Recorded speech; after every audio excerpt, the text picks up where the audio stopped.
ורבותיי, בשם השם נעשה ונצליח, ובאהבתו נפריח. השם שפתיי תפתח, ופי יגיד את תהילתך. Alors, comme prévu, Be'ezrat Hashem, le cours, on va le dédier, Refoua Shlema, Refoua Tanefesh, Refoua Tagouf, de Yitzhak Ben Léa, qui est en train de passer une opération importante à Montréal, que ce soit pour sa Refoua Shlema et pour tous les cholés, à Amecha Israël, pour tous les malades, Be'ezrat Hashem. On est quelques heures, on peut dire, avant Yom Kippourim. On va essayer de comprendre ensemble comment on doit se préparer et c'est quoi la valeur de Yom Kippourim, c'est quoi ce cadeau qu'Akadosh Baruch Hu nous a donné le jour de Kippour. Il est tellement précieux que les gens ils n'arrivent pas à comprendre. Si les gens ils savaient combien il est important Kippour, ils auraient demandé à Hachem d'avoir 2 ou 3 Kippour par an, pas un seul Kippour. Normalement quand Kippour arrive, on est tellement stressé, on a tellement peur, alors qu'on attend que ça passe, ça passe. Et si les gens ils savaient qu'est-ce qui se passe le jour de Kippour, combien ça fait du bien pour nous, on aurait demandé à Hachem d'avoir 2 fois Kippour dans l'année, 3 fois Kippour dans l'année, comme ça dit Rabbi Israël Salanter. Alors pour comprendre c'est quoi Kippour, d'abord il faut savoir qu'un des plus grands péchés, ou pas un des plus grands, le plus grand péché qu'il y a dans la Torah, c'est pire que manger du pain à Pessah avec un cochon dedans. C'est vivre avec une anxiété, avec une peur. C'est lui qui vit avec une peur. Il a peur, mon mari ci, mon mari ça, ma femme ci, ma femme ça, mes enfants, mes parents. Il vit avec des peurs tout le temps, le salaire il va rentrer, la société elle va reprendre après la situation, et je vais trouver un mari, je vais trouver une femme. C'est lui qui vit tout le temps avec ces peurs-là, avec ces craintes. C'est le plus grand péché qu'on peut imaginer. Il n'y a pas un plus grand péché que ça dans la Torah. Alors il faut faire très attention de ne pas vivre avec la peur. Il faut vivre tout le temps en se mettant entre les mains de Hachem et avec la simcha. À partir du moment qu'on vit avec la joie, même qu'il n'y a pas de raison d'être joyeux, alors nous on devient un aimant. Et un aimant il fait attirer vers lui les pensées que nous on est en train de penser. Qu'est-ce que tu penses? Tu es en train d'attirer vers toi. Même s'il n'y a pas de raison d'être joyeux, si tu es joyeux, tu attires vers toi les bonnes choses et tu auras des raisons pourquoi être joyeux. Comme ça c'est marqué dans beaucoup de livres, le Baal HaTanya il dit, le Rabbi de Lubavitch il dit, Chovat Alvavot, Rabbeinu Bechai il dit, tous les rabbanim ils disent que nous on devient un aimant avec nos pensées. Et c'est pour ça la fête des Rosh Hashanah. Pourquoi ça s'appelle Rosh? C'est quoi Rosh en hébreu? La tête. C'est quoi Shana? L'année. L'année, elle va passer par rapport à ma tête. Qu'est-ce que je pense pendant les 48 heures? C'est ça, qu'est-ce qui va se passer pendant l'année qu'elle va venir. Je suis en train de tracer l'année pendant les 48 heures.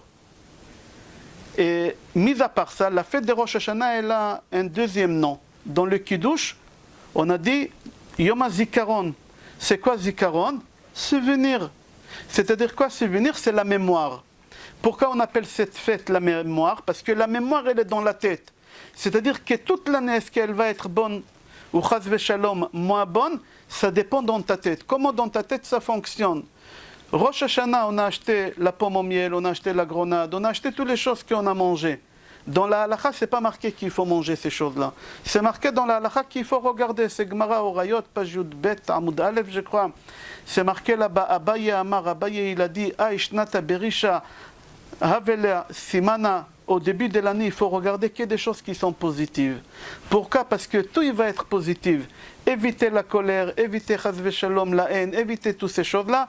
Comme ça, on aura une bonne année. Tout ça, c'était à Rosh Hashanah. Maintenant, on a fini Rosh Hashanah, on a passé le tribunal devant Akadosh Baruch Hu. Maintenant, on va passer les 10 jours de pénitence qu'on appelle Aseret Yemei Teshuvah, on est en plein dedans. Qui nous a jugé à Rosh Hashanah? Hachem, mais pas seul.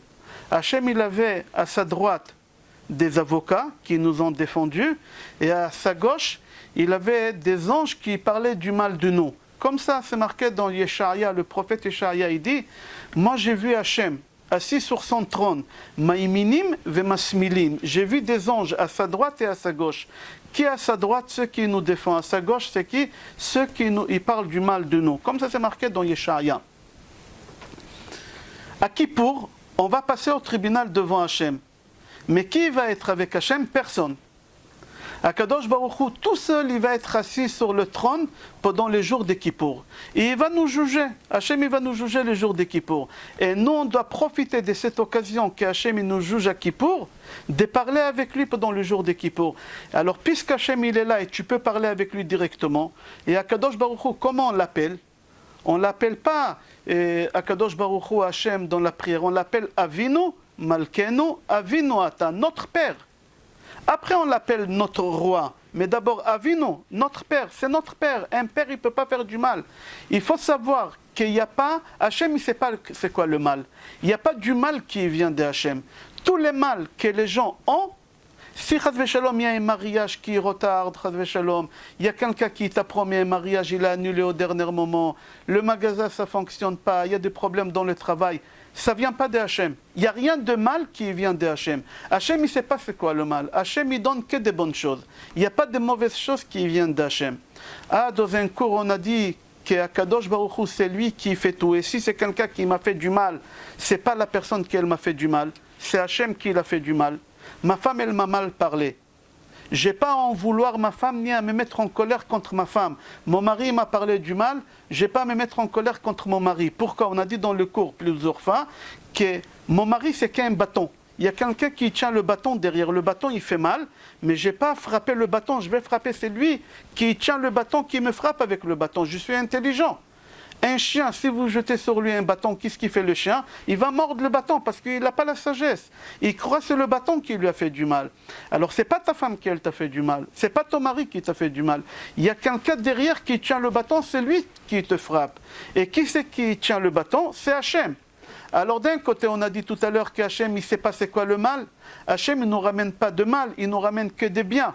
Alors d'un autre côté, tu dis que c'est Hachem qui tient le bâton et c'est avec le bâton qu'il nous frappe.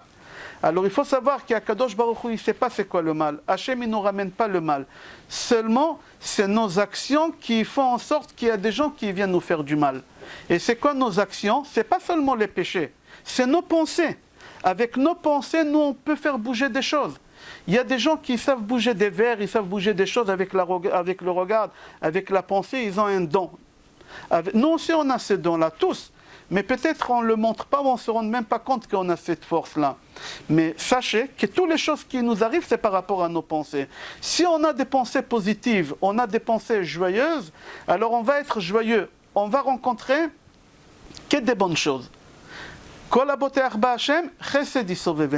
Tout celui qui pense des bonnes choses, qui pense qu'Hachem il est bon, tout le temps il n'y a que des bonnes choses qui vont courir derrière lui. Comme ça David Amelech il dit dans les Tehillim. David Amelech il dit c'est lui qui se met entre les mains d'Hachem et qui pense que des choses positives, il va rencontrer toute sa vie que des choses positives. C'est impossible que quelqu'un qui pense des choses positives qu'il a des choses négatives. C'est impossible. Des fois, ça peut arriver que maintenant, nous, on croit que c'est négatif, mais en réalité, c'est positif. Des fois, nous, on croit, j'ai raconté déjà cette histoire. C'est un Chinois, un des Chinois les plus riches en Chine. Quand il atteint l'âge de la cinquantaine, les hommes à l'âge de la cinquantaine, ils rentrent dans un déprime. Ils commencent à comprendre qu'il y a beaucoup de choses que c'est plus comme avant. Et ce riche-là, ce millionnaire en Chine, il a commencé à rentrer dans un déprime. Et comme il avait les moyens, il est parti voir tous les psychologues de Chine.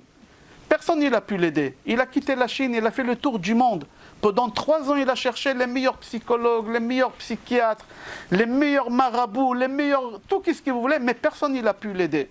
Après 3 ans, il a compris que personne ne va l'aider. Il a décidé de rentrer chez lui à la maison et vivre avec des cachets.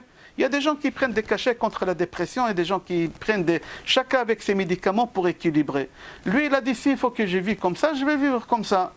Il a atterri en Chine où il habite là-bas avec son jet privé. Et son chauffeur, il attend. Il l'accompagne à la maison. Et sur la route, il passe devant une synagogue.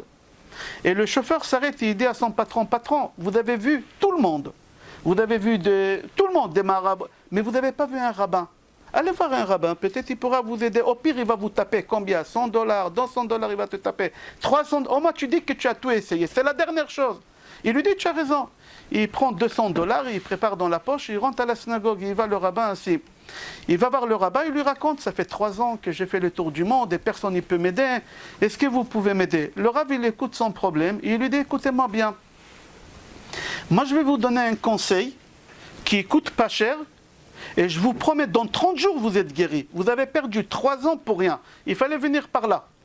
Je ne vous prends pas d'argent, je ne veux pas d'argent. Dans 30 jours, vous êtes guéris. Et c'est pas cher. Il lui dit, c'est quoi? Il lui dit, il faut regarder tout vert.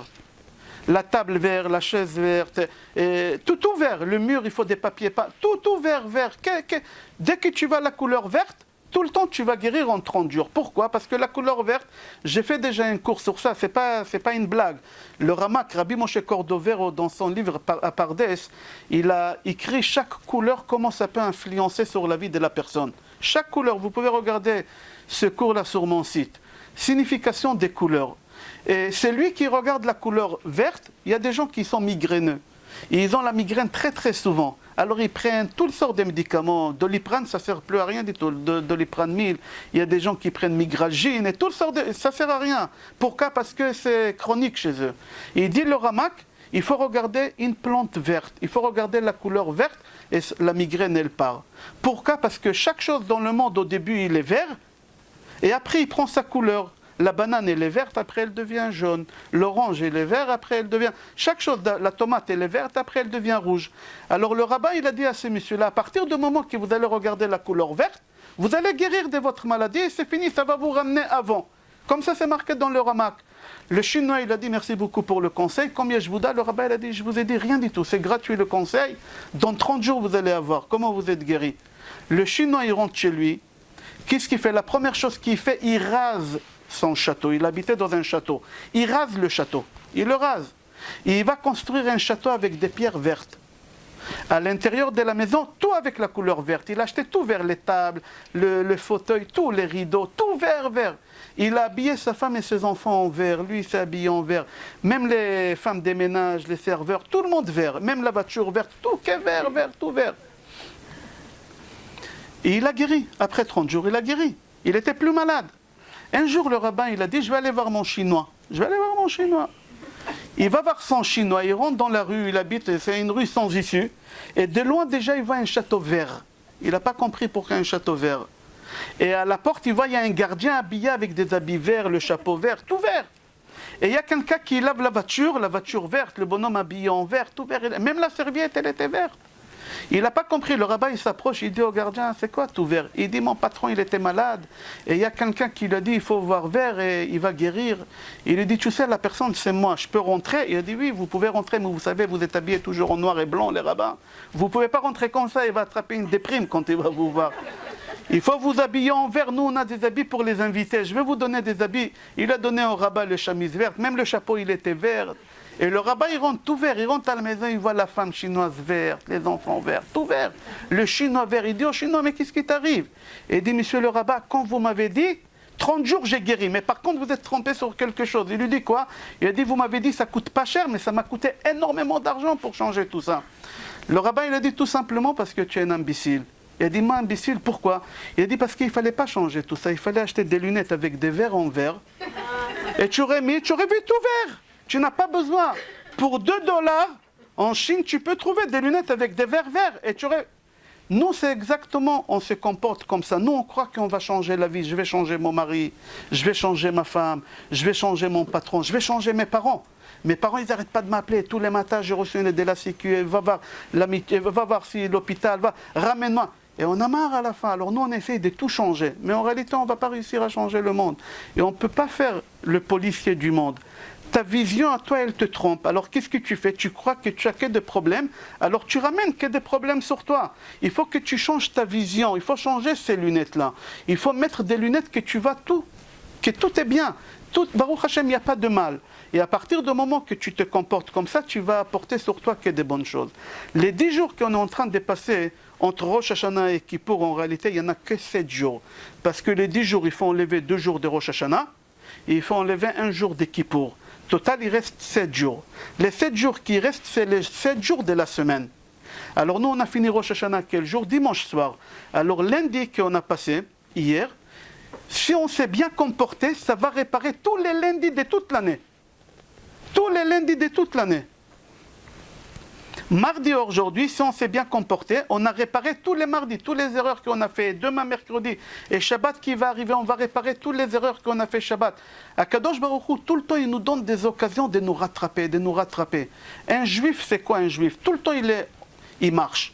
Un juif, il ne peut pas s'arrêter. Akadosh Baruch Hu dit à Avraham Avinu, lech lecha, va-t'en, marche. Avraham Avinu, où il va? Il ne sait pas. Akadosh Baruch Hu lui dit marche. Un juif, il ne peut pas rester sur place. Un juif, c'est comme un vélo. Quand tu arrêtes de pédaler, tu tombes. Tant que tu pédales, tu restes. À partir du moment que tu arrêtes de pédaler, tu tombes. C'est quoi pédaler? Savoir dépenser, tout le temps dépenser. Dans la Torah, c'est marqué quand il y a une mitzvah à faire, cours vers la mitzvah. Cours. Quand il y a un péché à faire, cours de l'autre côté. C'est-à-dire, nous, on est tout le temps en train, on fait que courir. Mais quoi? Pour des bonnes choses. Il y a des gens qui courent toute la journée pour gagner de l'argent, pour amener ci, pour amener ça, mais l'essentiel, ils sont en train de rater. Profiter de sa femme, profiter de son mari, profiter de ses enfants. Les meilleurs moments qui sont en train de passer comme ça, on ne profite pas de ce temps-là.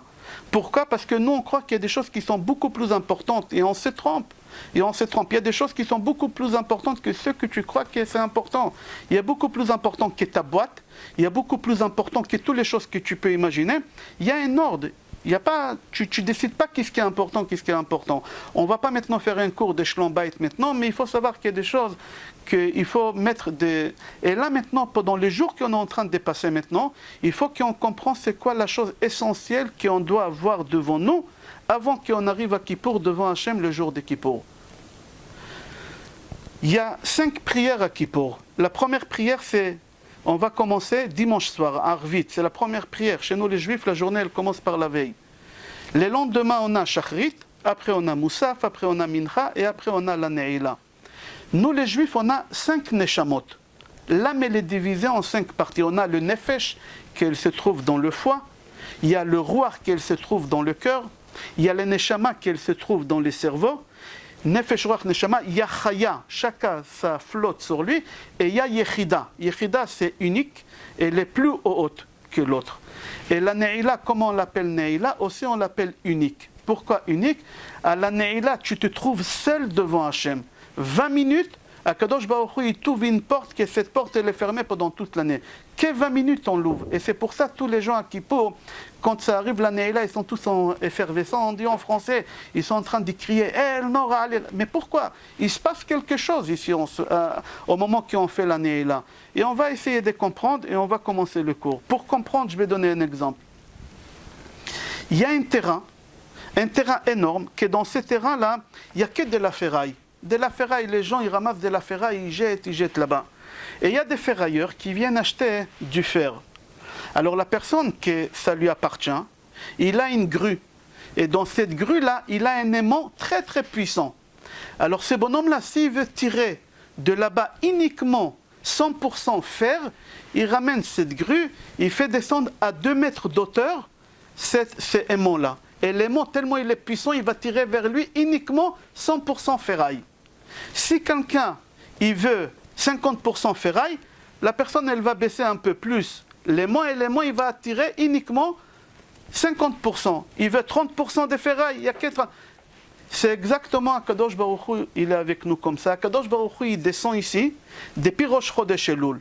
Il descend doucement. Rosh Chodesh Elul, on a expliqué la semaine dernière qu'Anesher Yair al Kino, al Gozalaf Yerachev. Qu'Akadosh Baruch Hu, c'est comme l'aigle. L'aigle, il est tellement énorme qu'il ne peut pas descendre sur les oisillons en une seule fois. S'il descend en une seule fois, qu'est-ce qui va se passer? Les oisillons, ils vont mourir. Ils ne peuvent pas contenir leur mère ou leur père, ils sont énormes, ils vont mourir. Hachem, c'est la même chose. Il est tellement énorme, s'il descend en une seule fois ici, on ne peut pas le contenir, on peut mourir. Alors Akadosh Baruch Hu, il descend doucement. Alors Hachem, quand il descend, il y a des gens qui ont compris, alors ils ont 100% d'Irat Shamaim, ils captent Hachem directement, comme les 100% des ferrailles directement. Il y a des gens qui se réveillent à Rosh Hashanah, au moment qu'ils vont manger le simanim. Ça les fait. Il y a des gens, le lendemain matin, ils vont se réveiller quand ils vont entendre le chauffard. Il y a des gens qui vont se réveiller uniquement veille de Kippour. Il y a des gens à la Neila, c'est comme ça. Les femmes, c'est pas du tout la même chose. Akadosh Baruch Hu, il n'a pas créé l'homme et la femme de la même manière. C'est pas du tout la même chose. La semaine dernière, j'ai posé la question à la dame ici. Est-ce que vous connaissez une dame qui est bégaye? Levez la main. Si vous connaissez une femme qui est bégaye. Non. Vous connaissez des hommes qui bégayent? Oui, il y a beaucoup d'hommes qui bégayent. Comment ça se fait que les femmes ne bégayent pas et les femmes bégayent? Il faut comprendre ça, pourquoi. Il faut savoir, on a parlé tout à l'heure des couleurs, que la couleur verte c'est une couleur. Il faut savoir que Akadosh Baruch Hu, Hachem, il n'a pas de corps, il n'a pas de forme. Akadosh Baruch Hu, c'est quelque chose qu'on ne peut pas comprendre. Mais il y a une couleur qu'elle symbolise Hachem. Quand tu prends 1000 femmes et 1000 hommes, et tu dis aux hommes, quelle couleur tu préfères? Aucun homme, il va dire la couleur de Hachem. Aucun homme. Tous les hommes, ils vont te dire, je préfère le bleu, je préfère le vert, je préfère le rose. Si tu prends 1000 femmes et tu leur dis quelle couleur vous préférez, parmi les 1000 femmes, il doit y avoir une cinquantaine de femmes, c'est une statistique qui a été faite, il y a 1000 femmes qui vont dire seules qui préfèrent la couleur qu'elle symbolise Hachem. C'est la couleur violette. C'est la couleur qu'elle symbolise Hachem. Pourquoi? Parce qu'Akadosh Baruch Hu, il a créé la femme pas de la même manière qu'il a créé l'homme. L'homme, pour prendre conscience de quelque chose, il faut qu'il aille à Slichot, on sent le chauffard, on doit le secouer pour qu'il se réveille. Une femme, dès qu'elle entend Rosh Hashanah arrive, dès qu'elle entend Kippour arrive, la femme, elle commence à pleurer. Comment ça se fait que la femme, elle pleure seulement quand elle entend que Kippour elle arrive, et un homme, pendant 30 jours, il doit aller à la synagogue, et tous les matins, on doit lui sonner dans l'oreille le chauffard pour le réveiller, pour lui prendre conscience. Parce qu'on n'est pas fait de la même manière. La femme, elle a un niveau de spiritualité beaucoup plus élevé par rapport aux hommes. On n'est pas fait de la même chose. Alors, quand on parle à des femmes dans des cours, on ne parle pas de la même manière quand on parle avec des hommes. Pourquoi? Parce qu'on n'est pas fait de la même manière. Il faut savoir, quand on s'adresse à un public, comment on s'adresse à ces publics-là. Je vais vous rapporter une histoire qui est rapportée dans Gemara Yoma, page 87. Là-bas, la Gemara, elle raconte que Rav, c'est un rabbin qui s'appelait Rav, c'était son prénom. Il avait un problème, c'était le rabbin de la ville, et il avait un problème avec le boucher. Le boucher, quand il achetait une vache, il faisait la shrita. Si la vache, le rabbin, il venait voir est-ce qu'elle est cachère, oui ou non. Le rabbin, quand il disait elle n'est pas cachère, le boucher vient de perdre 1000 euros. La vache, elle coûte 1000 euros. Alors tout le temps, les rabbins et les bouchers, ils étaient en bis-bis, tout le temps. Pourquoi? Parce que le rabbin, il leur causait des pertes. Et lui, il n'était pas content. Il disait, oui, l'autre boucher, c'est de ta famille, tu dis tout est cachère, moi, chez moi, toujours, tu me cherches l'époux dans la tête. Tout le temps des disputes. Rav, il était rabbin d'une ville, Nardéa, cette ville, elle s'appelait. Entre parenthèses, Rav, c'est lui qui a écrit toutes les prières de Rosh Hashanah.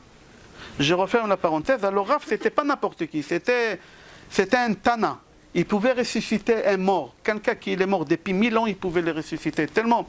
On ne va pas rentrer maintenant dans la force qu'il a, ce Rav-là. Alors Rav, il était en bis-bis avec le boucher de la ville. Pourquoi? Parce que le boucher de la ville, il a mal parlé à Rav. Il lui a mal parlé. Et Rosh Hashanah arrive. Et normalement, le boucher doit aller voir le rabbin pour lui demander pardon. Mais il ne va pas demander pardon. Rosh Hashanah passe, les 10 jours de pénitence passent, arrive Kippour.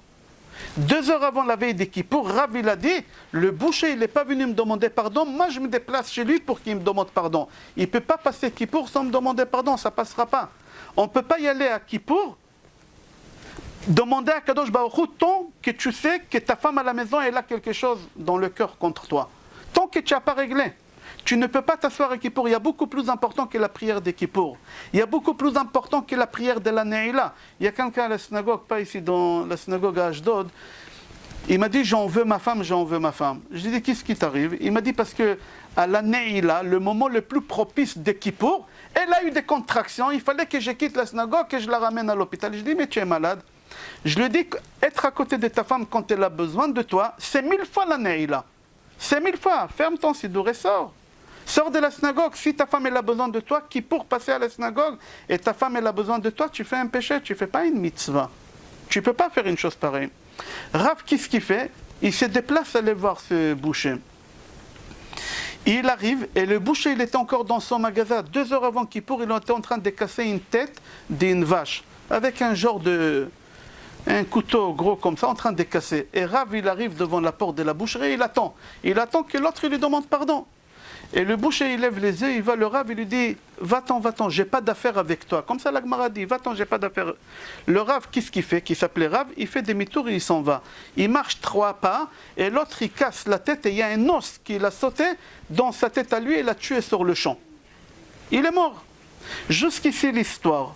Mais il faut comprendre pourquoi la Gemara nous raconte cette histoire. Le Talmud, ce n'est pas un livre d'histoire. Quand le Talmud il écrit quelque chose, il y a un enseignement dedans. Alors le Rav Itzik, il dit comme ça, hein, il dit, il faut que tu comprennes c'est quoi ici. Première chose, comment ça se fait que le rabbin il s'est déplacé pour que l'autre il demande pardon? En général, c'est la personne qui doit demander pardon, il doit se déplacer, demander pardon. Ici c'est à l'envers, c'est pas normal. Pourquoi c'est le rabbin qui est... Et pourquoi ce boucher il est mort quand il n'a pas voulu demander pardon au Rav, quand il a dit va-t'en? Pourquoi Hachem il n'a pas tué quand il a parlé mal au Rav? Regardez la finesse de cette chose-là. Tout d'abord, comment ça se fait que Rav il s'est déplacé? Parce que Rav il a dit, moi je fais comme Hachem il fait. Il faut se comporter comme Hachem. Hachem il est miséricorde, je suis miséricorde. Hachem il me pardonne vite, moi aussi je pardonne vite à quelqu'un. Hachem il est généreux, moi je suis généreux. Comme ça il faut se comporter. Alors Rav il a dit, moi à Kippour je demande à Hachem pardon. Il est où Hachem à Kippour? On a dit la semaine dernière, il est où? Il est là. Pourquoi Hachem il est venu ici à Kippour? Parce que Hachem il veut qu'on lui demande pardon. Alors c'est lui qui est venu. Alors Rav il a dit, si Hachem il vient que je lui demande pardon, que je suis moi, que j'aille pas chez le boucher qui me demande pardon. C'est pour ça qu'il s'est déplacé. On a répondu sur cette question. La deuxième question, pourquoi il est mort sur le champ? Parce qu'on dit à ce boucher-là, comment c'est possible que le Rav il se déplace chez toi et tu ne demandes pas pardon? Là on te reproche. On ne va pas te reprocher pourquoi tu n'es pas parti. Pourquoi quand le Rav il est là et tu ne demandes pas pardon? Vous imaginez, Hachem il est là et nous on ne demande pas pardon à Hachem? Le boucher il est mort sur le champ, nous aussi on doit mourir sur le champ. C'est ça la finesse de l'histoire. Si Hachem il est là, il est à côté de nous les jours de Kippour, c'est-à-dire qu'Hachem il attend qu'on lui demande pardon. Tant qu'on n'a pas demandé pardon, Hachem HaKadosh Baruch Hu, il ne peut pas nous pardonner. Certes, il y a des groupes de péchés qu'on va expliquer tout à l'heure. C'est quoi les 4 groupes de péchés, comment ça se passe? Seulement j'explique quelque chose. Il faut savoir qu'il y a une Gemara qui elle dit comme ça. Et c'est une halakha. Il est strictement interdit de marcher pieds nus. C'est une halakha. Quand j'ai dit on n'a pas le droit de marcher pieds nus, c'est pas à la maison où il y a de carrelage, c'est pas dans la rue où il y a des goudrons. On n'a pas le droit de marcher pieds nus où il y a du sable. Pourquoi il ne faut pas marcher pieds nus où il y a du sable? Parce que quand Akadosh Baruch Hu il a créé l'homme, Adam, le jour de Rosh Hashanah, Hachem nous a créé le jour de Rosh Hashanah. Le matin, Akadosh Baruch Hu, la première heure, Hachem il a eu l'idée. La deuxième heure, il a demandé aux anges, est-ce que je vais créer l'homme? Les anges, ils ont dit non, l'homme il va faire que du mal. La troisième heure, Hachem il a décidé de créer l'homme. Qu'est-ce qu'il fait Hachem? Il réunit tous les animaux qu'il les a créés jeudi. Hachem il prélève de chaque animal un peu. C'est pour ça la femme elle prélève la chala. Hachem il prélève de chaque animal un peu. La quatrième heure, Hachem il a mis, qu'est-ce qu'il a prélevé dans une bassine, on va dire. Et la cinquième heure, il a mis à l'intérieur de l'eau et il a pétri. La sixième heure, Hachem il a formé le corps de l'homme. C'est pour ça la chala, on l'a fait en longueur. Comme Hachem et il n'y a pas rond. Pourquoi? Parce que la tête de l'homme, Hachem il a créé, pas des animaux, notre tête à nous, Hachem il a créé des Kodesh HaKodashim, des Beth Amikdash, il a prélevé là-bas. Hachem il a prélevé là-bas et c'est pour ça il y a des femmes qui font des chalotes rondes. La forme de la tête. D'après la Kabbale, il y en a qui font rond et long. Alors la sixième heure, qu'est-ce qu'il a fait Hachem? On a dit, il a formé le corps de l'homme. La septième heure, Hachem il a pris le chauffard, il a insufflé la neshama dans le corps de l'homme. Le jour de Rosh Hashanah, Hachem il nous a créé. La huitième heure, Hachem il a dit à Adam de ne pas manger de l'arbre de la connaissance. La neuvième heure, la femme, Chava, elle mange de l'arbre de la connaissance.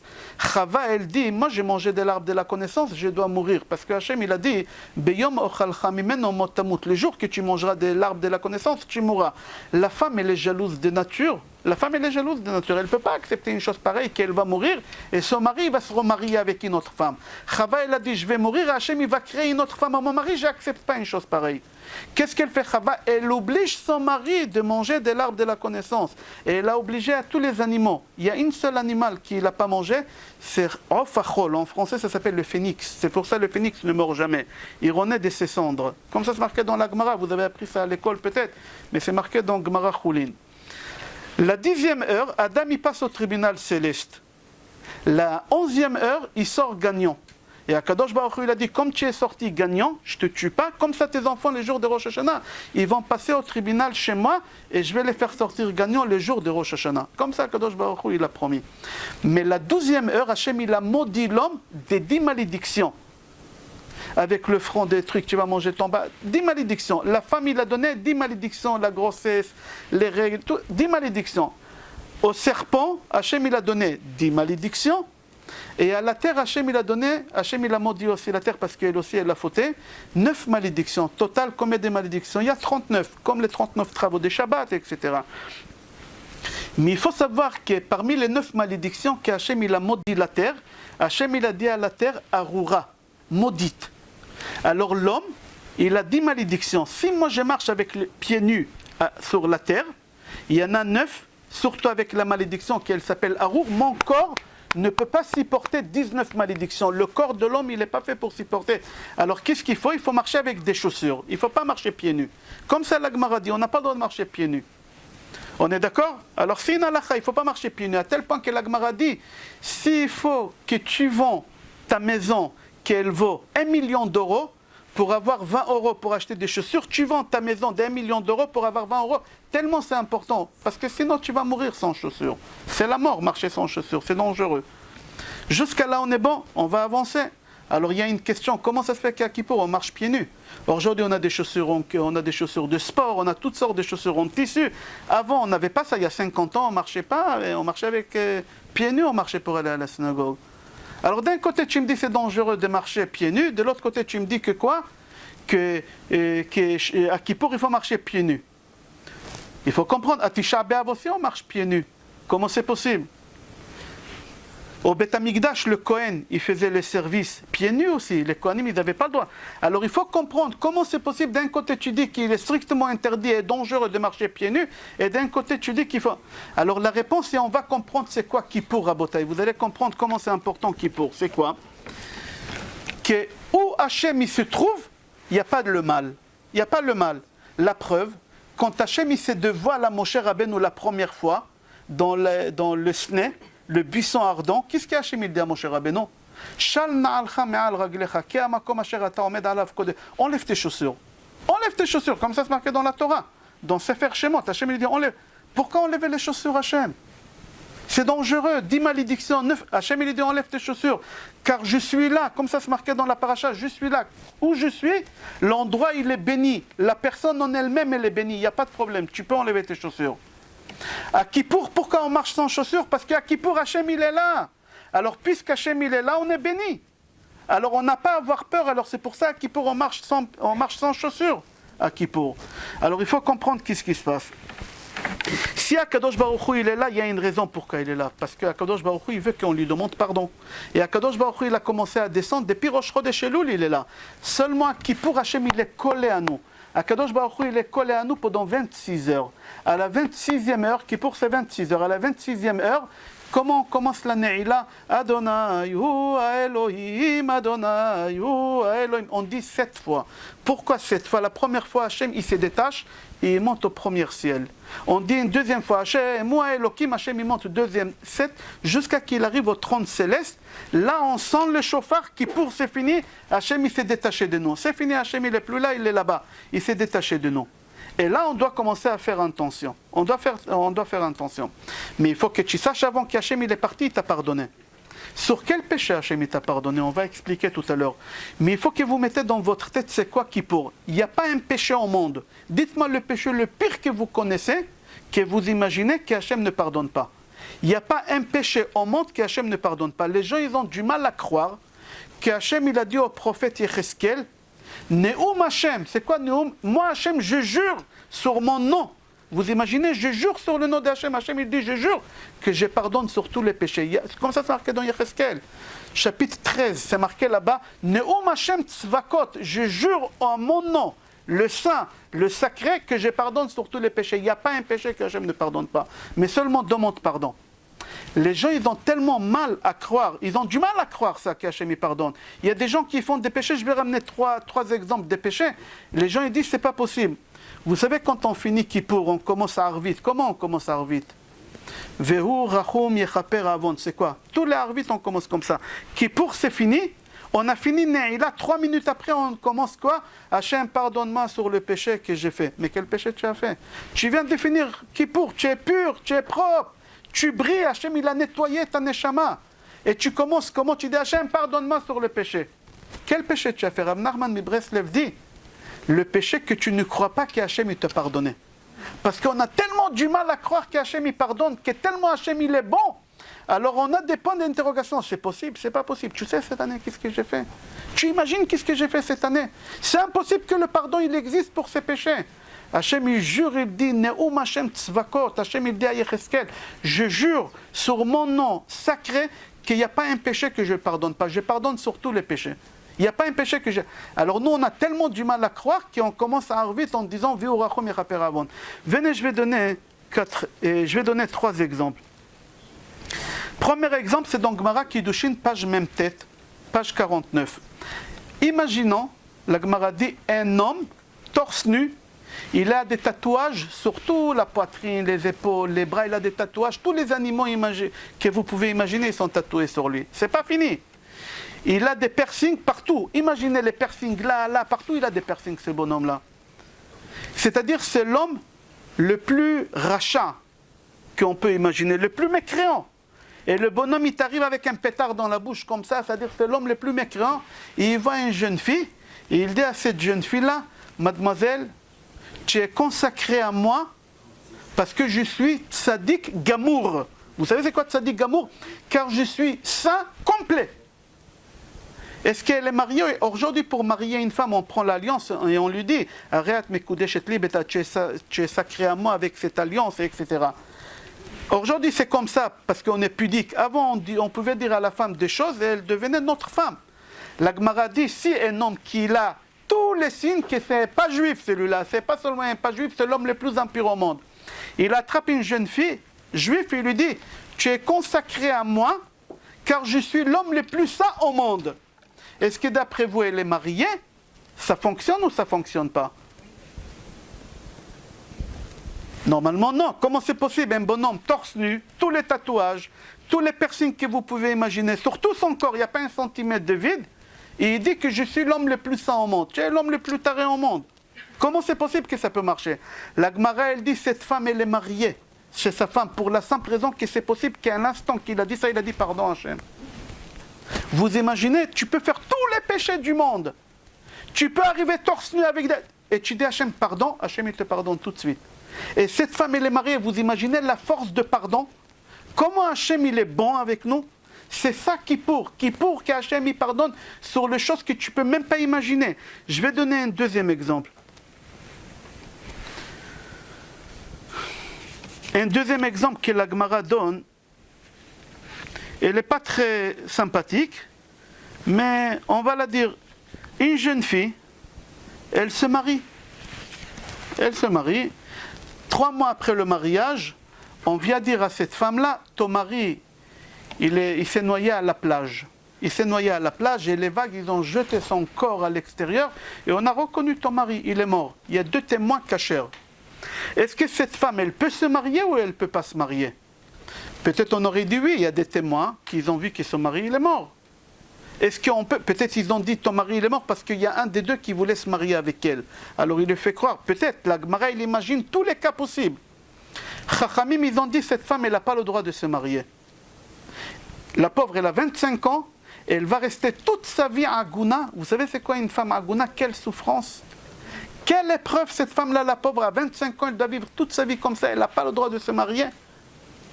D'après vous, cette femme-là, qu'est-ce qu'elle a fait? À 25 ans, elle est partie, elle s'est mariée. Elle a fait un péché. Elle a fait un péché, elle a transgressé. Elle n'a pas le droit de se marier. Quand Kippour arrive et elle dit à Hachem pardon, Hachem il lui pardonne. Vous imaginez une femme qui peut-être son mari il est vivant, peut-être elle est mariée, même sur ça, tu dis pardon à Hachem, Hachem il te pardonne.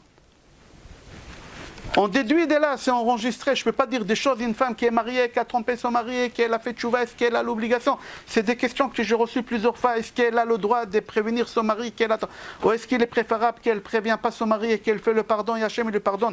On déduit de là, halakha, qu'Hachem il pardonne surtout. Rav Ovadia Yosef il est posek. Si cette femme, elle a fait tchouva comme il faut, elle n'a pas l'obligation de prévenir son mari, elle n'est pas obligée de divorcer. Elle n'a pas obligé, les enfants qu'elle aura avec son mari, ce n'est pas des bâtards. Pour vous dire, la force de la tchouva, c'est des choses qu'on ne peut même pas imaginer. Sur les péchés, les pires péchés, Akadosh Baruch Hu nous pardonne. C'est ça Kippour. C'est-à-dire, quand tu comprends la valeur de Kippour, tu dois être joyeux que Kippour il arrive.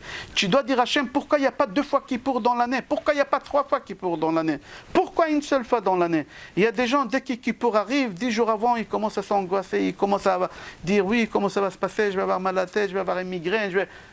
De quoi? Tu sais de quoi on parle ici? Tu sais le cadeau qu'Akadosh Baruch Hu il nous a donné pour qu'on puisse lui demander pardon et qu'il accepte toutes sortes de pardons. Venez, on va essayer de comprendre c'est quoi le groupe des péchés. Il y a 4 groupes de péchés et comment c'est divisé. Alors, dans la Torah, on a des mitzvot positives qu'il faut faire. On a des mitzvot qui sont négatives qu'il ne faut pas faire. Il y a des péchés, si on les a transgressés, alors on doit mourir karet au mitot bet din. Le Rambam il dit qu'il y en a 36 péchés. 36 péchés, c'est quoi karet? La personne, que ce soit homme ou femme, ils doivent mourir avant 60 ans. Il y a certes 36 péchés, si les personnes, ils n'ont pas fait tchouva, ils doivent mourir avant 60 ans. Il y a des gens qui meurent comme ça jeunes, on se pose des questions pourquoi et quoi. Non, on ne comprend pas parce que non, on ne sait pas ce que les gens ils ont fait. Je ne veux pas parler maintenant de ces choses-là. Alors, il y a 4 groupes de péchés. Le premier groupe de péchés, c'est lui qui a transgressé les mitzvot positives. Et on va expliquer c'est quoi. Il y a quelqu'un qui a transgressé les mitzvot négatifs qu'il ne faut pas faire. Il y a quelqu'un qui a transgressé les 36 mitzvot qu'on n'a pas le droit de les transgresser. C'est lui qui les transgressé. Il est obligé de mourir karet au mitot beddin. Et il y a un dernier groupe de péchés, quelqu'un qui a fait chilul Hashem. Et je vais expliquer c'est quoi chilul Hashem. Alors, premièrement, le groupe des péchés des mitzvot positifs. C'est quoi la mitzvah positive? La mitzvah positive, je dois mettre la mezouza. C'est marqué dans la Torah. Je dois mettre les tfilin. C'est marqué dans la Torah. Il y a des mitzvot qu'il faut faire. Tous les mitzvot dans la Torah qu'il faut faire, que je ne les ai pas faites, à part 2. Il y en a 2 qu'on n'est pas pardonné. La Brit Mila. Si je n'ai pas fait Brit Mila à mon fils, c'est pas pardonné. Et deuxième mitzvah, si j'ai pas mangé la matzah le premier soir de Pessah, ça c'est pas pardonné. C'est les 2 péchés positifs qu'on doit faire, qu'on les a pas fait, mettez-les de côté. Mais tous les restes des mitzvot positives, si je les ai pas fait, n'importe quel moment de l'année, j'ai dit à Hachem, pardon, je regrette qu'est-ce que j'ai fait, voilà qu'est-ce que j'ai fait, j'ai détaillé à Hachem qu'est-ce que j'ai fait, je regrette sur ce que j'ai fait et je m'engage de ne plus faire. Je suis pardonné sur le champ. Imaginons n'importe quel péché positif que vous avez fait. Si vous demandez à Hachem pardon, que ce soit Hanouka, Purim, que ce soit n'importe quel moment, Hachem il pardonne sur le champ. Hachem il pardonne sur le champ. Mis à part les 2 mitzvot positifs que j'ai dit, Brit Mila et Matzah Pessah. Il y a un deuxième groupe de péchés,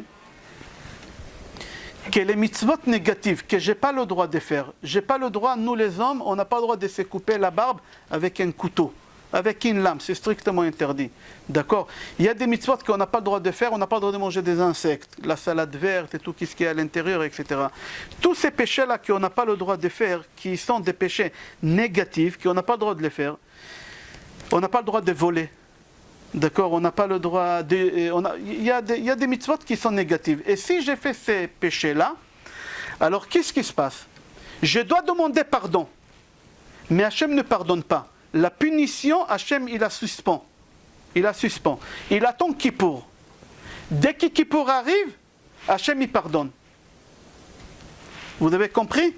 Si j'ai transgressé un des mitzvot qui sont négatives, je dois demander pardon, par exemple, à Hanouka, mais Hachem, il ne m'a pas pardonné, mais Hachem, il ne va pas me punir non plus. Hachem, il attend Kippour. Il va jusqu'à Kippour si j'ai recommencé. Si j'ai recommencé, il va punir. Si je n'ai pas recommencé, Hachem, qu'est-ce qu'il fait? Hachem, il pardonne à Kippour. Ça, c'est le deuxième groupe des péchés. Il y a un troisième groupe des péchés qu'on a dit Kritut ou Mitot Bedin. Kritut ou Mitot Bedin, c'est des péchés qu'on a fait Chaz v'Shalom, une fille qu'elle s'appelle Cohen, qu'elle est partie avec un goy. C'est une fille qu'elle doit mourir avant 60 ans. Une fille d'un Cohen qu'elle a fait la prostitution. Quelqu'un qui l'a tué, quelqu'un qui a fait l'idolâtrie, quelqu'un qui frappe ses parents. C'est quelqu'un qui va mourir avant 60 ans, que ce soit homme ou femme, d'accord? Quelqu'un qui va avec sa femme, qui est impure, qui n'est pas partie au mikvé, lui et elle, ils doivent mourir avant 60 ans. Ça s'appelle Kritut Mitot Beddin. Alors comment on fait la tchouva pour ces groupes de péchés-là, qu'il y en a 36. Parmi les 613, il y en a 36, d'accord? C'est quoi? Le Rambam, il dit qu'il y en a 36. Il y a une marloquette, mais on y va d'après le Rambam. C'est quoi? Je dois demander pardon. N'importe quelle date de l'année, je demande pardon. Mais ce n'est pas pardonné. Hachem, il suspend la punition. Je ne mourrai pas avant 60 ans. Hachem, il suspend. Je dois attendre Kippour, mais Hachem ne pardonne pas. Toujours c'est suspendu. Quand est-ce que je vais être pardonné? Quand, Chazve Shalom, j'ai des problèmes. Les problèmes nettoient les péchés qu'on fait. Quand on a un problème, on a perdu de l'argent, on dit kapara. C'est quoi kapara? Kapara, c'est le pardon sur les péchés que j'ai fait. Si Hachem il m'a fait perdre de l'argent, c'est possible que je devais donner la tzedaka et je n'ai pas voulu, j'ai fait le radin, c'est un péché. Alors Hachem il m'a fait perdre de l'argent pour m'effacer ce péché-là. Toutes les épreuves qu'on a dans la vie, ça enlève ces péchés-là qu'on a dit. D'accord? Ça enlève les péchés qu'on a dit. Ça enlève Nida, ça enlève Goya, et ça enlève tous les péchés qu'on a dit. D'accord? Maintenant, il y a un quatrième groupe de péchés qu'on l'appelle Chilul Hashem. C'est quoi Chilul Hashem? Transgresser le nom de Hashem. C'est quoi transgresser le nom de Hashem? C'est quelqu'un qui fait faire en sorte que tout le monde fasse des péchés. Par exemple, moi je suis boucher et je vends de la viande non cachère à tout le monde, personne n'y sait. Je suis en train de faire en sorte que tout le monde fasse des péchés. Ou le niveau le plus élevé de Chilul Hashem, c'est chez les rabbins. Un rabbin, il a une grosse barbe, il a un gros chapeau, on voit que c'est un rabbin, et il fait quelque chose qu'il ne faut pas faire, et c'est dans les journaux.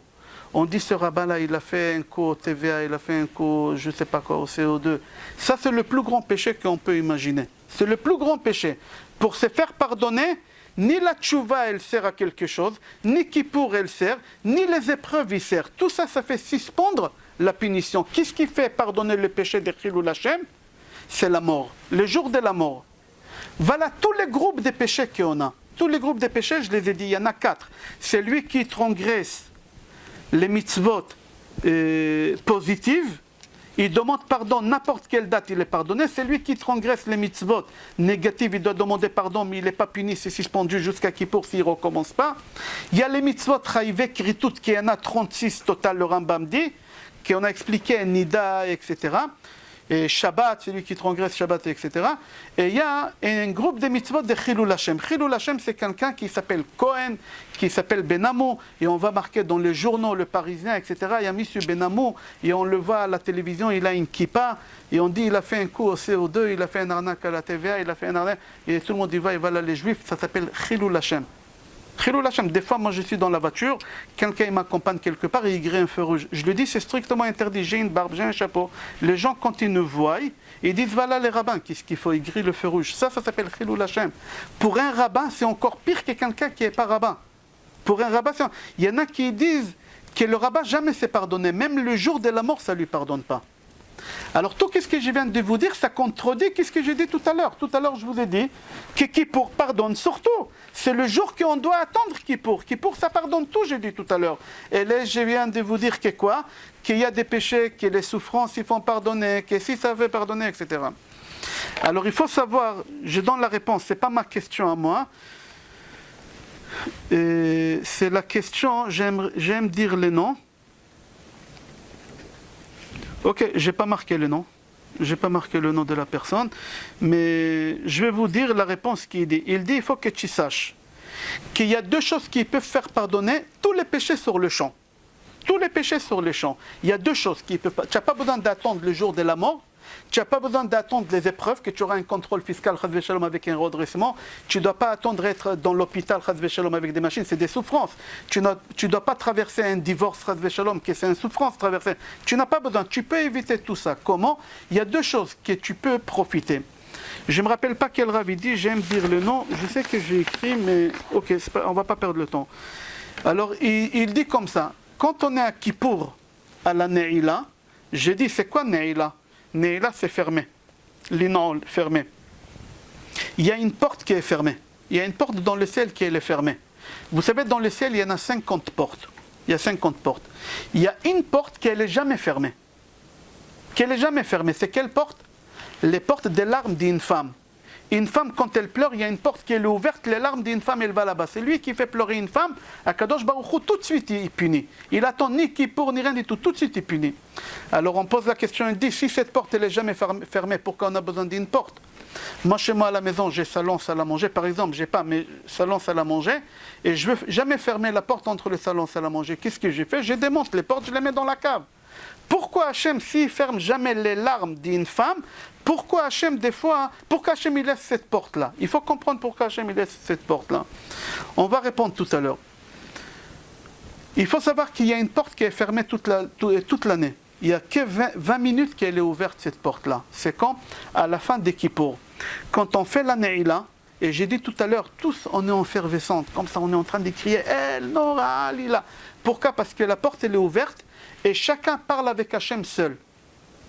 Et là tu peux dire à Hachem, tous les péchés que j'ai faits, que Kippour ne pardonne pas, il faut que je passe des épreuves, il faut que je meure pour me faire pardonner, je te demande maintenant seul, tête à tête, pardonne-moi. Et Hachem il te pardonne, si tu sais demander. Alors je vous donne le tuyau. Quand on arrive à la Ne'ila, il ne faut pas penser au boulot et aux citronnades. Il ne faut pas penser à ça.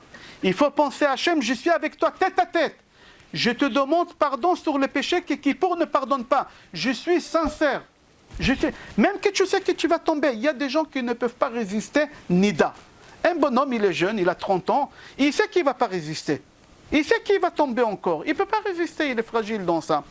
Mais si le jour des Kippour à l'année, il dit Hachem, je te demande pardon sur ce péché-là, je ne le ferai plus. Mais au fond de toi, tu sais que tu vas tomber parce que c'est pas. Mais Hachem, il voit que tu es sincère, Hachem, il te pardonne. Tu n'es pas obligé de passer des épreuves et tu n'es pas obligé d'attendre le jour de ta mort pour te faire pardonner. Non. Alors il y a deux tuyaux. Le premier tuyau, tu peux demander sur tous les péchés le jour des Kippour à l'année, là, pendant 20 minutes, Hachem, pardonne-moi sur les péchés que tu ne m'as pas pardonné aujourd'hui. Voilà, vous avez un tuyau pour Kippour. Il y a une deuxième chose qu'on peut faire pour se faire pardonner sur tous les péchés. Et ça, je répète ici à la synagogue plusieurs fois. J'ai dit, un cours de Torah. Il y a des gens qui sont venus de loin, il y a des gens qui sont venus de très loin aussi, ils sont là en train d'écouter un cours de Torah au lieu de rester à la maison à 21h. Il y a l'amour dans les prés, ou je ne sais pas quoi. Et on est là, il y a un match de football, PSG, je ne sais pas quoi.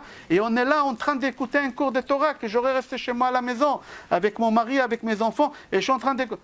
Ça pardonne tous les péchés que vous pouvez imaginer. Quand on fixe un cours de Torah et on garde qu'est-ce qu'on a fixé à être assidu, on dit en français, à aller dans ces cours-là, on est pardonné. Rester à la maison et écouter un cours dans son casque et sur YouTube, ça ne fait pas pardonner. Il faut transpirer, il faut se déplacer. Il faut se déplacer, il faut écouter un cours de Torah. Et si tu ne comprends pas le cours, parce que le Rav il parle mal français, sache que tu es payé double. Pourquoi? Parce que tu te renforces à comprendre qu'est-ce qu'il dit, parce que tu ne comprends pas ce qu'il dit. Alors, comme ça c'est marqué, c'est pas moi que je lui dis. Alors, tu es pardonné plus. Alors, il y a deux choses qui font pardonner tous les péchés.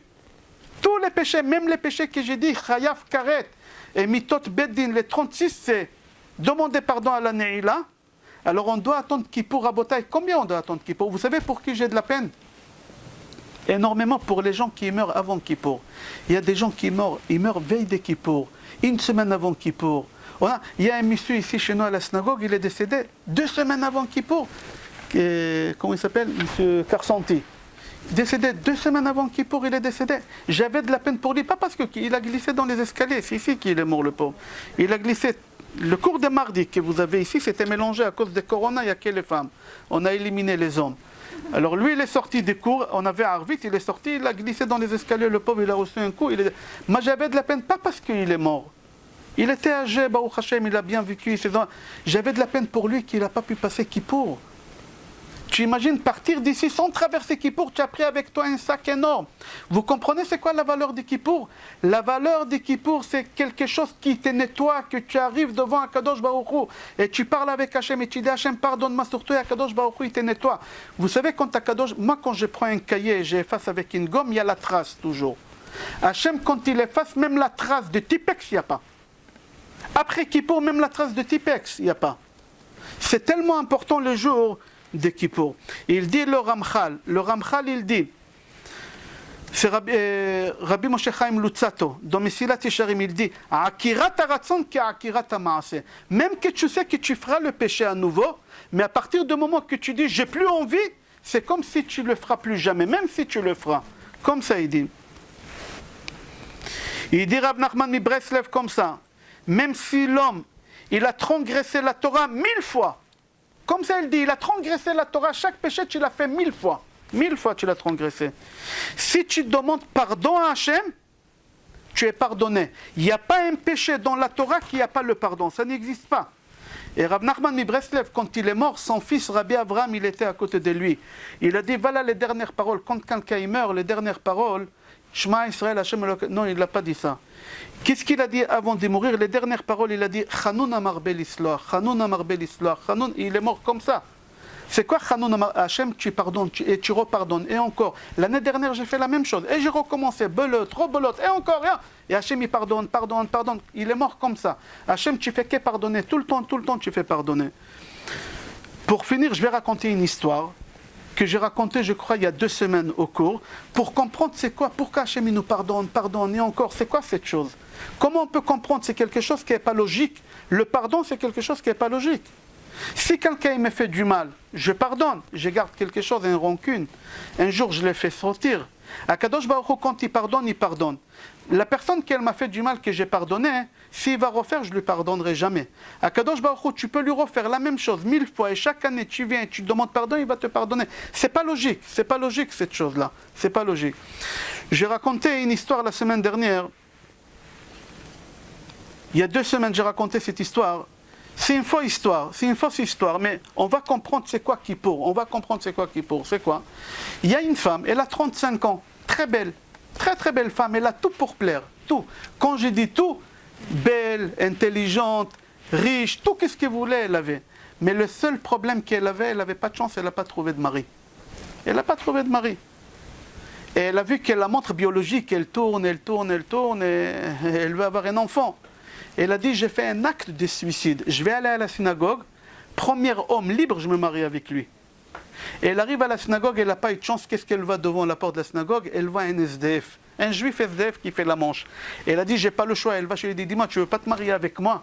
Lui, il n'a pas compris. Une belle femme, intelligente. Ok, il ne savait pas qu'elle est riche, mais elle lui a dit, écoute, marie-toi avec moi, tu seras heureux, j'ai tout ce qu'il faut. Et elle lui a dit, vous savez, moi je suis un SDF, j'ai rien à vous donner. J'ai quel amour à vous donner? Il a dit, c'est le plus important. Si c'est l'argent, j'ai autant d'argent que vous voulez. Il a dit même le costume de mariage, il a dit je paye tout le costume de mariage, mariez-vous avec moi. Il n'y a pas de problème. Il a dit je ne sais pas d'où elle est tombée celle-là, mais je me marie avec elle. Ils se sont mariés, elle a tout payé, le traiteur, il a tout payé. Même costume, même la cravate, elle lui a payé. Il se marie, il passe une nuit de... Non, ça s'appelle en français. Extraordinaire. Le lendemain matin, il se réveille. Et la femme, elle dit à son nouveau mari, tu sais, en bas au rez-de-chaussée, il y a un magasin, il s'appelle Charles Traiteur. Tu peux descendre acheter croissant, pain au chocolat, tu achètes des choses, on va quand même le petit déjeuner. Il a dit, oui chérie, il n'y a pas de problème, tout ce que tu veux, mais je t'ai prévenu, j'ai pas d'argent. Charles Traiteur, c'est cher. Il a dit, mais je t'avais dit qu'il n'y a rien qui va te manquer, tout ce que tu veux, j'ai. Là-bas dans le tiroir, tu ouvres, il y a une carte bleue, elle n'est pas bleue, elle est black, elle est noire, tu la prends, tu descends en bas, tu achètes le petit déjeuner. Il n'y a pas de problème, il prend la carte bleue, il descend. Le bonhomme, il n'est plus revenu, il a disparu. Elle attend 1 heure, 2 heures, 4, il n'y a rien, elle appelle la police. Mon mari, il s'est égaré, je ne sais pas. Elle appelle la famille, mais qui, d'où tu le connais? Comment tu l'as connu? Qui c'est le marieur? Elle avait honte de dire que j'ai pris la première personne dans la rue, que je me suis marié avec lui. Elle avait honte, mais elle n'a rien dit. On n'entend pas parler de lui, mais on entend parler de lui. Tous les fins du mois, il y a la carte bleue qu'elle passe. Il utilisait la carte bleue. Et elle avait honte d'aller à la banque annuler la carte bleue. Pourquoi? Parce qu'il voulait dire, c'est quoi cette histoire? Mais tu es malade, tu donnes à un bonhomme comme ça une carte. Elle a dit, de toutes les façons, chaque année, la carte bleue black, elle est périmée. Elle va être périmée dans 1 an et on finit l'histoire. Ok. L'année se passe. Le jour anniversaire de mariage arrive. Elle est assise au salon comme ça, en train de regarder l'album de photos de mariage. Et elle voit comment il était mignon, Et il y a des moments, la colère, il s'est barré, il m'a laissé, il a pris la carte bleue, mais c'est pas grave, elle est périmée. Elle pleure. Et au moment qu'elle pleure, elle regarde les photos, on sonne à la porte. Elle court pour regarder là-bas dans le Judas, dans le trou là-bas, et elle voit qui son mari. Avec un bouquet de fleurs, avec un sourire comme ça énorme. Et elle ouvre la porte et dit, mais qu'est-ce qui t'arrive, où tu étais? Et il lui raconte une histoire à dormir debout. Et elle est l'avale, elle est contente qu'il est retourné. Il rentre à la maison, il passe une nuit extraordinaire. Et le lendemain matin, elle se réveille et dit, tu sais, Charles Traiteur, il est ouvert toujours en bas. Tu ne peux pas acheter des croix. Il a dit, tu sais, la carte bleue, elle est périmée. Hier, j'ai essayé, il n'y a rien. Il a dit, mais la nouvelle carte bleue, elle est là-bas. Prends la carte bleue et descends. Lui, il prend la carte bleue, il n'est plus revenu. Elle n'a même pas appelé la police. De honte, elle n'a pas appelé personne. Elle a dit, on attend. L'année d'après, anniversaire de mariage, la carte bleue, elle est périmée. Le monsieur, il revient encore. Le mari, il revient avec un sourire, il lui raconte une histoire. Et elle encore rebelote, elle lui donne la carte bleue, il s'est barré l'année d'après encore. Ça fait rire. On la traite, cette femme, pas d'intelligente, une femme bête. Mais c'est exactement nous, qu'est-ce qu'on fait avec Hachem. Nous, on arrive à Kippour, à la synagogue, avec un bouquet de fleurs. C'est le sidour de Kippour, avec une kippa toute blanche sur la tête. Vous connaissez les kippas de Kippour blanches comme ça? Et on arrive à Kippour et on parle avec Hachem. Hachem, s'il te plaît, la carte bleue, si tu peux, un peu le plafond de la carte bleue, ça ne suffit pas. Le salaire, ça ne suffit pas avec les enfants, ils sont dans des écoles juives. Hachem, Hachem. Et Hachem te dit, pas de problème, mon fils, voilà une nouvelle carte bleue pour cette année, la nouvelle année. Le bonhomme, il est parti, il n'est plus revenu. On ne le voit pas à la synagogue toute l'année. Quand est-ce qu'on le revoit? L'année d'après, le jour dit, Hachem lui dit, mais où tu es toute l'année? Tu as pris la carte bleue, tu as disparu. Oui, Hachem, tu sais, la carte bleue, elle est périmée, tu ne peux pas me donner une nouvelle. Tu sais, cette année, les dépenses, ils ont augmenté, on a déménagé. Les loyers, c'est plus, tu peux. Et Hachem te dit, pas de problème, prends une carte bleue. Mais reviens de temps. Le bonhomme, il est parti, il est pas. Et nous, on fait la même chose. Et Akadosh Baruch Hu, il pardonne. Et c'est quelque chose qui n'est pas logique. Le pardon, on ne peut pas l'accepter. Tellement c'est pas logique qu'Akadosh Baruch Hu, il jure qu'il nous pardonne. Seulement, demande-moi le pardon et le pardon, il existe. Pour finir, une dernière histoire sur le Baal Shem Tov. Le Baal Shem Tov, il habitait dans une ville qui s'appelait Shimibush. C'était Rosh Hashanah. Il fallait sonner les sonneries de chauffard. Et celui qui sonnait le chauffard, il s'appelait Rav Tzipsik. Tzipsik, il s'appelait. Et au moment qu'il voulait sonner le chauffard, le Baal Shem Tov, il a fait un signe. Il ne faut pas sonner. Il lui dit pourquoi? Il a dit parce que dans le ciel, il y a la rigueur. Akadosh Baruch Hu, il n'est pas, c'est pas le moment, il faut rien dire. Il a dit, Rabbi, mais il y a les gens qui attendent. Il a dit, qu'ils attendent. Ils attendent 20 minutes, une demi-heure, une heure, les gens ils veulent rentrer chez eux. Mais Baal Shem Tov, il a dit non. Dans toutes les synagogues, on a quelqu'un un peu coucou en hébreu, ça s'appelle coucou, c'est quelqu'un qui il n'est pas clair. Et dans la synagogue de Baal Shem Tov, il y en avait quelques-uns comme ça. Et parmi ces coucous-là, il y a un coucou qui a vu que ça traîne. Il a dit, je vais aller à la maison et je vais m'habiller avec le costume de Purim. Il s'est habillé avec le costume d'ours. Il rentre à la synagogue en ours et il saute. Et ça fait rire tout le monde, que c'est fou là. Ils ont commencé à rigoler. Dès qu'ils ont commencé à rigoler, le Baal Shem Tov, il a dit, sonne, maintenant. Dans le ciel, Hachem, il rigole. Vous imaginez, le Baal Shem Tov, il est assis ici, il voit qu'est-ce que Hachem, il fait là-bas. Et on lui demande, qu'est-ce qui s'est passé maintenant? Il leur a dit, quand on est joyeux en bas, Hachem, il est joyeux en haut. Parce que maintenant on a rigolé.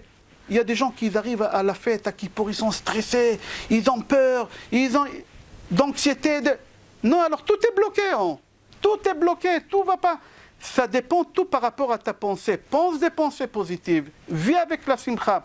Vis avec la joie. Il n'y a pas un pardon qui n'existe pas. Il n'y a pas un péché que le pardon n'existe pas. Va positive à la synagogue. Va à Kippour positive. En disant à Kadosh Baruch Hu, je ne recommence plus, je regrette, je te demande pardon. Et à la Neila, tu dis à Kadosh Baruch Hu, même sur les péchés que Kippour ne pardonne pas, je te demande personnellement, car je suis ton fils. Je suis ton fils, pardonne-moi. Même ces péchés-là, Kadosh Baruch Hu, il nous pardonnera. Botaï, pour finir, il ne faut pas avoir peur de Kippour. Au contraire, il faut demander 2 fois Kippour dans l'année, 3 fois Kippour dans l'année. Pourquoi? Parce qu'un jour de Kippour, c'est un jour de nettoyage. Kadosh Baruch Hu, il nous nettoie. Il nous rend notre neshama propre. Il nous rend notre neshama propre. Et quand on a notre neshama propre, on va aller, Be'ezrat Hashem, dans une année extraordinaire, dans une année qui est positive, une année avec d'amour, avec la santé, Be'ezrat Hashem. C'est très important de penser des choses comme ça pour avoir l'union à la maison, avoir le shlom bayit, avoir l'amour, avoir la réussite de nos enfants, Be'ezrat Hashem, la réussite de soi. Chacun qu'est-ce qu'il demande à Kadosh Baruch Hu, qu'Akadosh Baruch Hu, il exauce, Be'ezrat Hashem. Là, j'ai un cours dans le 18e, je suis en retard déjà. Je vous souhaite, Be'ezrat Hashem, tous, Shana Tova, une bonne année. Chaque à tous ceux qui désirent, Akadosh Baruch Hu, il va compléter Bezrat Hashem, la demande, que ce soit dans Shlom Bayit, pour les enfants, pour le mariage, pour chacun Bezrat Hashem, et qu'Akadosh Baruch Hu, il nous inscrit, il nous tamponne Bezrat Hashem, dans les livres de la vie, dans les livres de la santé, chaque atout, qu'est-ce qui se désire dans ce qui pour là qui arrive. Mais partez toujours avec les pensées positives. Simcha. C'est quoi Simcha? Si vous prenez les lettres Simcha et pensée, Marshava, c'est les mêmes lettres, il faut bouger. C'est-à-dire la pensée, tu peux la contrôler. Si tu penses positive, la joie, elle vient. Si tu penses négative, la joie, elle s'en va. Pensez toujours positive et la Simcha, elle va arriver. Bezrat Hashem. Shana Tova. Merci d'être venu de loin. Et la semaine prochaine, Ba'ezrat Hashem Rabotai, la semaine prochaine, il y a course, ça sera le lendemain des Kippour. On va faire le cours Ba'ezrat Hashem sur Sukkot. On va expliquer quel point commun il y a Sukkot et Pesach. Parce que Pesach c'est le feu, Sukkot c'est l'eau. Il y a la pluie, là il y a le soleil, la matzah on la met dans le feu, là nous on sort à la Soukha que les 4 espèces ça pousse dans l'eau, etc. Ah, il y a les caparotes jeudi soir ici, c'est lui qui veut venir, c'est jeudi. On va ramener ici des poules et des coqs et on va les faire ici à la synagogue Bezrat Hashem, c'est lui qui veut venir, il peut venir Bezrat Hashem. Et on le fera. 19h. Il y a un horaire.